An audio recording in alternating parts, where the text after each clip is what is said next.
spiritual life. And then we will begin with Jesus' invitation, with his imperative, right? He said in the Gospel of Mark, which now this year we will read the Gospel of Mark, in chapter 13 he said this. In verse 37 he says, "And what I say to you, I say to everyone, watch." This is a proposal, this is an invitation. The first thing we are doing now in this period, we are going to do is to remember. So, we are going to remember a God who, because of so much love, becomes incarnate. So, we are going to live the mystery of the Incarnation. A God who becomes incarnate, who takes our flesh and comes to us. So, we are going to remember this. And then he says, "Watch because you are living like this," says Jesus, a routine. And in the routine is wonderful, and it is important for us to be alert and for us to protect ourselves in a way that the chain of situations that happen during the day within a routine gives us a certain security and gives us peace of mind to deal with it. So routine is important, it organizes us. Where is the mistake in routine? The mistake is when I turn on an autopilot and do everything the same. And it's as if the days were the same. Oh, I get up, I have to work, I come back, I have lunch, I go out, and then it's like life gets dull, the day gets gray. We don't see anything new. And despite God's mercy being renewed every morning, we don't see it. We have sleepy eyes. Sleepy eyes. This is so interesting that it's visible. I was talking the other day with a charming resident who was in the ICU, who finished her internship, and I joked with her that when she went up to the bed, while her beautiful blonde hair was loose, she didn't know where she was. She literally didn't know. I tell her, if I ask you any question about anything, we'll be discussing it. You haven't arrived at the ICU yet. I played with her, her spirit runs around the Santa Casa and keeps thinking, do I go in or not? Do I go up or not? Only her body goes up. After you settle down, you curl your hair, play, make an antenna. It seems like you connect. Then no one can stop you. But until then it takes about an hour and a half to get to the ICU. More or less like that. So, sometimes we are like that, so we start getting into that. I felt like she was on autopilot. She laughed when I said that. She went on autopilot and just obeyed, but she was not where she should be. And this is exactly something that is described in the Psalm when it speaks. The Psalm says something that I will compare here, which is when it talks about false idols, which is in Psalm chapter 115. In verse 5 it says that this is often the way we are living. They have mouths, but they do not speak. They have eyes, but they do not see. They have ears, but they do not hear. They have noses, but they don't smell. They have hands, but they don't touch. They have feet, but they don't walk. So we walk around like this, looking like the living dead. You know those dead people, dead, they have eyes, but they can't see anything at all. What's happening is that they are incapable of capturing the invisible in the visible. They are incapable of hearing what is unsaid in what is said. They are incapable of seeing the presence of the Almighty. They are incapable. They don't perceive a reality that transcends, because they are dead there in that. So we, who have hands, no longer touch because we bump into people, we no longer meet people. So it becomes a dead reality, looking like people who are dead and alive. But the time is coming, as Ecclesiastes reminds us, that this alone is not enough, because it is written in Ecclesiastes chapter 1, that the eye is not satisfied with seeing, nor the ear satisfied with hearing. What does he mean? That routine is not enough for the human heart. We will want more and we will seek more and we will desire more, because we cannot walk like this as if we were dead. That is why Jesus says, "Watch, awake, you who sleep. Awake, awake. Hear a God, the Lord who has come." Quote. It is written in the Acts of the Apostles, when Paul is going to give a famous speech, right?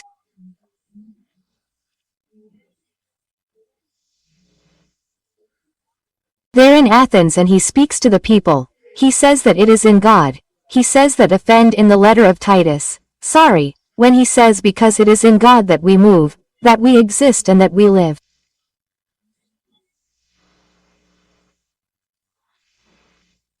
So it is in him that God became incarnate just to teach us how to live. And we do not learn because Jesus committed himself to others in everything. Wake up, wake up, stop living without knowing what you are doing, of leading a life without a clue. We need to wake up. For what? For the awareness of what we need to understand, which is called the mysticism of the senses. We need to open our eyes to see. Do we need to open our ears to hear? We need to taste again. We need to touch. We need to smell God. It is necessary. But we do not wake up, we do not watch. Because we do not know the day, the hour, we do not understand absolutely anything. But in truth we need to wake up our conscience to a saint who says that the mission of the Christian is to watch not only every hour, but every day, but every hour, every minute. It is our duty to be attentive, because it is written in Psalm chapter 139. How can I escape from your spirit, Lord? How can I be far from it? It is written in Psalm chapter 138, Psalm chapter 139. In verse 7 to 8 it says, Where can I go from your breath? Where can I flee from your presence? Quote. So, the day we become aware that, in truth, we are continually before God. Have you ever paid attention to this? That you are continually before Him. The day we become aware that we are continually before Him and there is nowhere to escape, that we are being taken care of by Him. And He says, Wake up, be awake, enjoy my presence with you. You can live a different life if you awaken your senses to my presence with you. So, don't walk around like someone who has already died, without realizing, without seeing, without hearing, without feeling a God so close. Why don't we see? Because we don't wake up to see. We are asleep and don't perceive the presence of a living God. Then He says, Watch, wake up. There is a God who came and will return, but between this coming and returning, He remains with us. Because He said, Behold, I am with you always. He did not take a holy day, a holiday, any day. We are the ones who do not perceive the presence of God. But God is with us. He became incarnate to teach us. It is only in Him that we live. So we need to become aware of this. And when we become aware that we are before God and that each one of us, that we have to take our humanity seriously, because we are where God expresses Himself, that the other and that I am the expression of the love of this God. So, if I become aware of this of God, of my presence before God, that I am continuing before Him, I begin to have an ethical commitment to you, that you are the expression of God for my life, the expression of His love. So, when you are aware, who are you going to take care of? Your brother. Because what is the only way I can do something for God? For my brother. I will love him, because it is a way of loving God. I will take care of him because we are all together on this path. All of us. We need to wake up to a God who is coming. Yes, we are waiting for Him, we are. But it is not a still, seated wait, it is an active wait, it is a wait where I have a commitment to work with Him. I am at the service of God. Each one of us is at the service of the Father. We are not here idly with our arms crossed. Who are we working on first? Ourselves. To work on our brother. We have to work on ourselves. We have to start becoming aware that this story is real. Do you want God to reveal to us that we have a Father and that there is a home waiting for us, that we have eternal life, that this is no joke? So, for this reason, we need to take ownership of our faith and live the testimony of believing in a living God and not allow discouragement to bring you down, not allow death to bring you down, but stand up, despite death, stand up, despite having lost someone and say, But I believe that death does not have the last word. I believe that pain does not have the last word in our lives, because we were not made for love. We were made for love. We have to be aware of this, take ownership of it and live in hope. This is the certainty of our faith. Because today, more than ever, we Christians are witnesses of hope. We are the ones who will lift up our brothers and sisters because we believe, we have this certainty. But if we have dead and guarded senses, what will we see?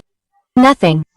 Just like dead people, the eye does not see. No one listens, no one speaks, no one touches, there is no life, there is no meaning.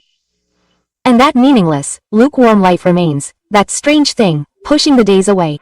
We are not here to push the days away. We are here to live each day that He gives us with joy, with willingness, because we know that we are not alone. It is to get out of bed excited. Say, I am at my Father's disposal. I am here to serve my Father until the day He wants. What day? I don't know. I don't know if I will meet Him or come here to meet me. There will be a meeting. Prepare for this meeting with joy. Can you imagine what awaits us? Life is eternal. We will have a glorified body. Be vigilant so that this world does not bring you down. Be vigilant so that you do not become discouraged by the things in life, by the frustrations, by the disappointments, by the losses. Stop missing the opportunity to see the Lord your God. Stop missing the opportunity to help your brother. Sometimes the opportunity passes and you have no way of doing something. Don't miss an opportunity, that is what is sad. Anthony from Ella says this. We miss a lot of things, but what is really sad is missing an opportunity that does not come back. You need to wake up. That's why Jesus says, watch, don't sleep, wake up you who sleep. Wake up, because meeting the Lord will bring you new life. Wake up, there is something much greater for us to live. There is a much greater life being discussed for you. Wake up, become aware that you are continually walking before God. I think that the day we become aware that we are continually before Him, that nothing is far from Him, I'm sure that our behavior will change. Stop and think, you are inside your house, wherever you are working, just doing yourself, doing something, you say, no, I am before God. You even change the way you sit, you say, thinking about it, I'm going to straighten my body because I am in His presence. Where can we hide? Where can our spirit be far away from Him? Nowhere.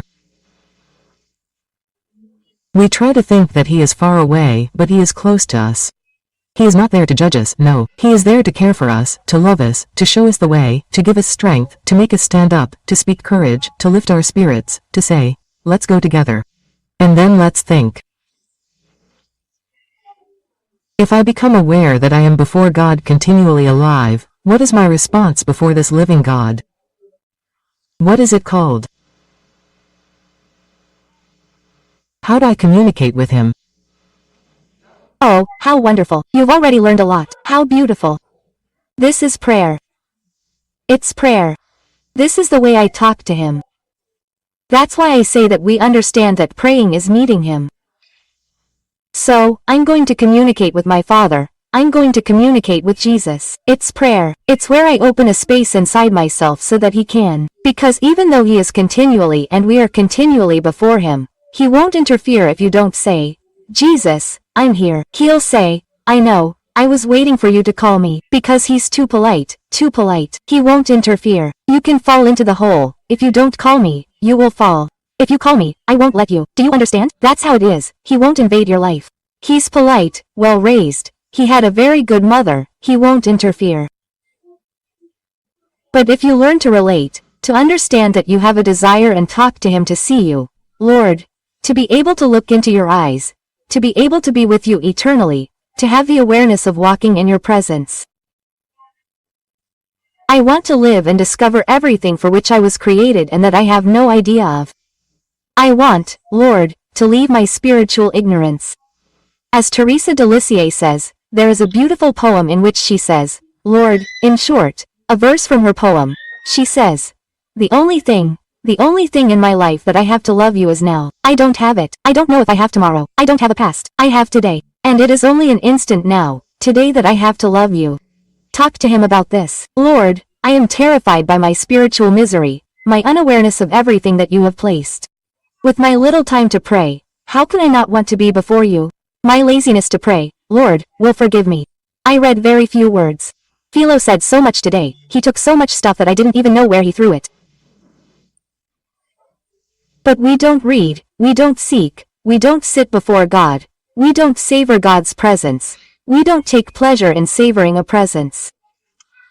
Do you know when you have a friend that you love to be around? It's Jesus. Do you know the only friend who will never abandon you? If you're sick, alone, no one will want to be with you, especially if you're poor, no one will be with you, but Jesus will.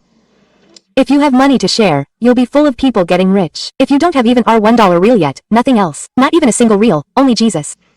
He will be there, firm by your side. Why? Because he loves you. So the day we understand that we taste his presence, savor it, feel it, then you will understand that prayer is essential for me to stay awake, so that I don't fall asleep, but for him to awaken me to things that I wouldn't see if he didn't touch me. Talk to him, Lord, I am clay, but you are the potter. I am St. John, as I said, right? It has been said that our life is St. John Chrysostom, that our life is an eternal beginning. We are always starting over. Say something like, look, a year is over, let's start over. Let me tell you something, let's see if it goes better now, right? Let's see if we can get it right now. They have already learned that we have to pray. How cute. Jesus has already become happy. Everyone has already won a star. We are learning that it is a form of communication. But then there is another form of communication. It is the prayer of the community. It is like us when we get together. This is a way of speaking to God, right? This is a form of expression. This is a way of desiring God. This is a way of being able to tell him that he is what we desire, that we all have a desire to return home, all of us. Because when we gather and allow, open the space for him, he comes to touch us as he touched Elijah in the cave. Have no doubt about it, he gathers among us. Because he said, if 2 or more are gathered in my name, I will be there. That when we gather, listen to the word, we don't just remember how God acted in humanity, no, and he acted in our lives in the plan of salvation, no. When we take communion and take a piece of bread and drink a dose of the wine, blood, body of God, it is to reveal the thirst, the hunger that we have, which is much deeper than we imagine, because our thirst and hunger is for him. So, when we are together, when the bell rings, there is a bell that rings near my house, it is so that everyone can come together, to call everyone, whether they are white, black, tall, short, sick, healthy, whatever, because it reminds us that we all form his body, that we form the community, that we are not formed by blood, we only form that we are his people, that he called us to walk together. So, my individual prayer, it is the prayer of each one of us individually, it strengthens the community. My prayer alone, without you, dies and makes me self-centered. I need the community, I need you to grow my faith, to walk together, because we are made in a community and begin to understand that we are brothers, not to judge, not to look at each other to condemn, no. It is one to lift the other up, but to arrive together at the Father's house, because we are a community, we are the people he chose to take home, to return home. Let's watch. Wake up, wake up. What God has for us is much more than we can imagine. There is a rich time beginning again, but we have to meet with an open heart. I have to learn to have my heart centered on God. I have to learn to center my feelings on God. I have to have him as the center of my life, as my reason. Why do you get up because of him? Why do you run because of him? Why are you consuming yourself for him alone? For him. For whom are you growing old? Because of him, to take his name wherever it needs to be taken, to lift up so many brothers who are down, to tell so many, right, little flower, that there is no one like him. No one like him, that there is a God who has prepared the best for us. The best, despite the pain, despite the suffering, despite the suffering.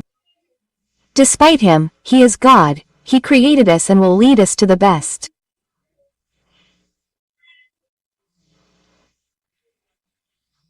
Oh, how I wish that we could all wake up and that we could wake each other up, that we could truly want to be an instrument of peace, that we could truly be an instrument of hope and mercy in the lives of so many who are hopeless, discouraged, of people who do not understand and have never perceived Jesus, form and have never understood that we are before a living God, that I live in His presence.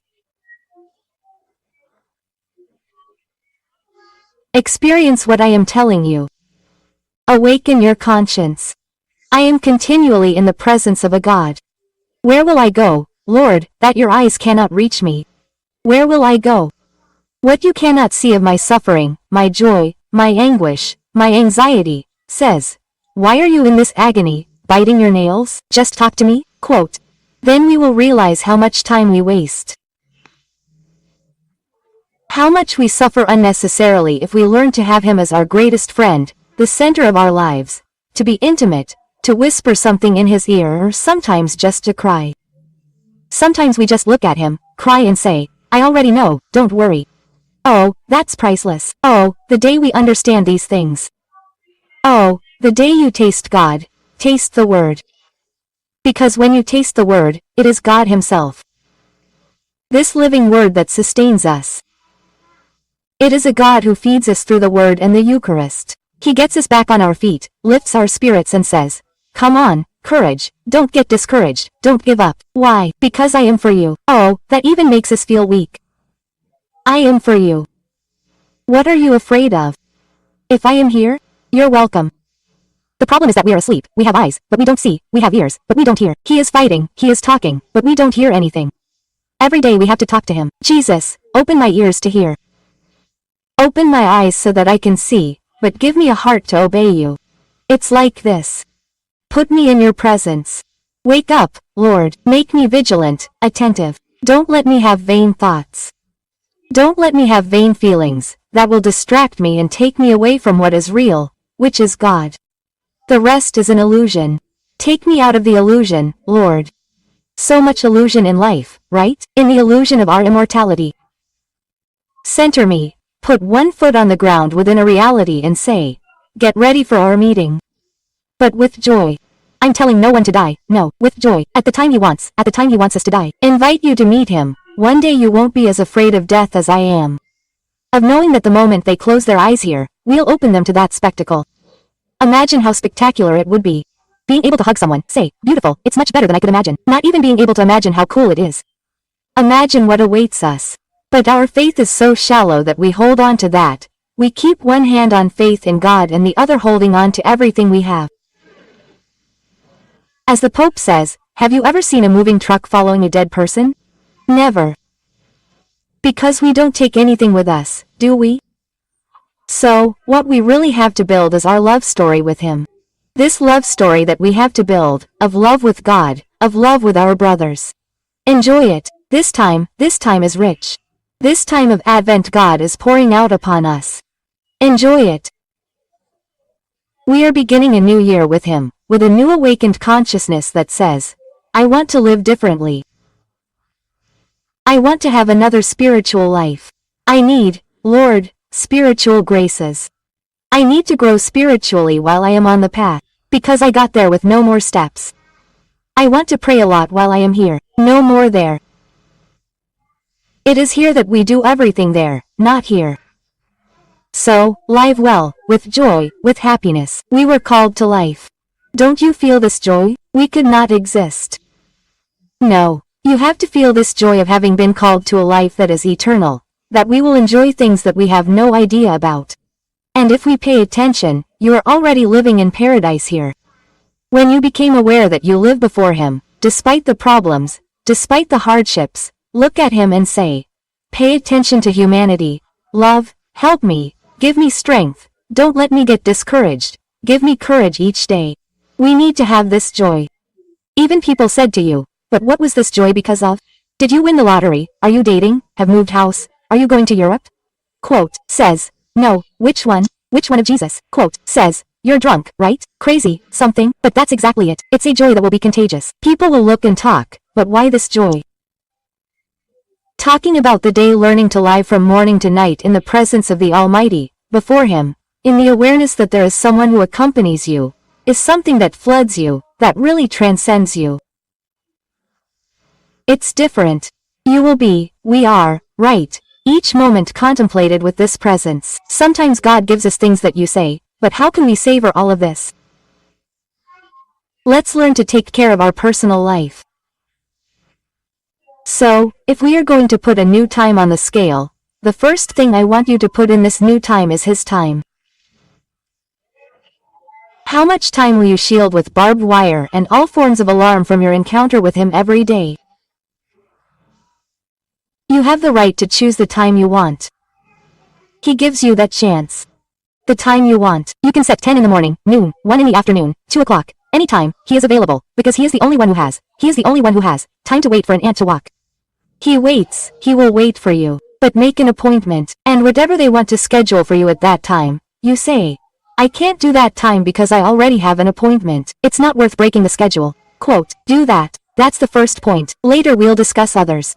But the first is to schedule a time. You guys go. Everyone already has an appointment. Schedule a time. This time is mine in Jesus. But no one goes there. Otherwise there is no spiritual growth. Otherwise we don't walk. We don't progress. Otherwise we don't make friends. Someone you meet once in a while is not a friend. You meet a friend every day. A friend at least says, hi, are you alive? How are you? Okay, so, bye. Just ask if you're alive. You are a friend. Yes you are. But it's with Him. Make an appointment. A new time is beginning. There aren't many appointments in our agendas yet. Our number one appointment is Jesus. And ask Him every day, open my eyes, make me pay attention, make me watch. Ask for the grace. I always ask for Our Lady's intercession and speak to her. Watch over my thoughts, watch over my feelings so that I don't wander, so that I don't think about anything or think about that which will disturb me. For what? Make me centered on God, think only about what pleases Him, feel only what pleases Him. Guard my mouth, my tongue, so that I only speak what pleases Him. Don't let me hurt the Lord. Don't let me hurt Our Lady. Don't let me hurt the Spirit. Don't let my brother wait for me. Guard, put a guardian over my mouth so that I don't speak more than I should. Because otherwise we sin all day long, don't we? So if we don't start asking, because all this is the grace of not having empty thoughts, feelings that lead nowhere, then you think, plan, argue, say that you're going to get revenge on so and so, you're going to make it happen, but nothing happens. Nothing happened as you planned. You wasted time and time to pray. There is nothing to think about. Pray. Start praying. Hail Mary, Holy Mary. Keep praying, praying. But you will pray so many rosaries, you will be enchanted. Be attentive, watchful, vigilant. Say, where could Jesus be hiding here now? Pay attention, okay? Where? What situation does He want me to do now? Pay attention. Keep looking so you can see Him. Open your ears to listen, because He whispers. Breathe to smell Him. He has a smell. You will start to feel it. You need to be attentive to this. This is the time. Be vigilant. What I say to you, I say to everyone. Be vigilant. Let's open our eyes. Let's ask for the grace to be attentive, vigilant, in the awakened, awake conscience, that we are in the presence of our God. Let's close our eyes, let's stand before Him, and see what we didn't even pay attention to today. Today we have run so much, we have done so much. Pay attention and pay attention. Review your day now before Him and ask for forgiveness if you were unable to perceive Him in anything that happened to you today. In nothing, if in any situation today you did not see His finger, you did not see His presence. Say, make me wake up to your presence. Give me a conscience. Give me the grace to open all my senses so that I can perceive you. Quote, praise be to